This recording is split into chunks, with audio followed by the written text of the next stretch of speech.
नाज़रीन, अवामी न्यूज़ में ख़बरनि जो सिलसिलो जारी है। इन वक्त असीं तव्हांखे खिपरो में ख़बर ॾींदा हलूं त खिपरो जे गरीबाबाद पाड़े जे रवासियुनि पारां अॼु खिपरो जे गरीबाबाद पाड़े में वापडा जे ख़िलाफ़ एहतजाज कयो वियो, जंहिंमें गरीबाबाद रवासियुनि पारां वापडा जे ख़िलाफ़ सख़्त नारेबाज़ी कई हुई। इन मौके ते अॻुवाण जो मीडिया से ॻाल्हाईंदे चवणु हो त हमने एसडीओ वापडा को भी बोला, एसडीओ वापडा बोल रहे हैं इसके ऊपर तुम सारे मिलके दुकानदार जो भी है पैसे दो करके फिर ये बनेगा, फिर तुम्हारा लगेगा। अभी हम बार बार पैसे कहाँ से लाएं जो इनको दे।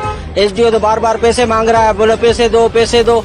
अभी पैसे कहाँ से लाएं? ट्रांसफार्मर तो गवर्नमेंट बनाएगी, हम कहाँ से बनाए ट्रांसफार्मर? नए पाकिस्तान है तो फिर ट्रांसफार्मर भी नया लगाना चाहिए और पुराना क्यों होना चाहिए? असांजो ट्रांसफार्मर हर हफ़्ते 3-4 चक्कर सड़ी थो वञे, हुननि जो कोई इरादो कोन। असांखे लाइट डाइन जो 1 कलाक हले थी, मतिलबु 3-4 कलाक वरी घुम, वरी अचनि था लॻाए था वञनि लेणू, वरी घुम। ईमानदार कोन। असांजा साथी विया अचे, हुननि खे चई पैसा ॾियो असांखे, तव्हांखे ट्रांसफार्मर नओं लॻाए ॾियो।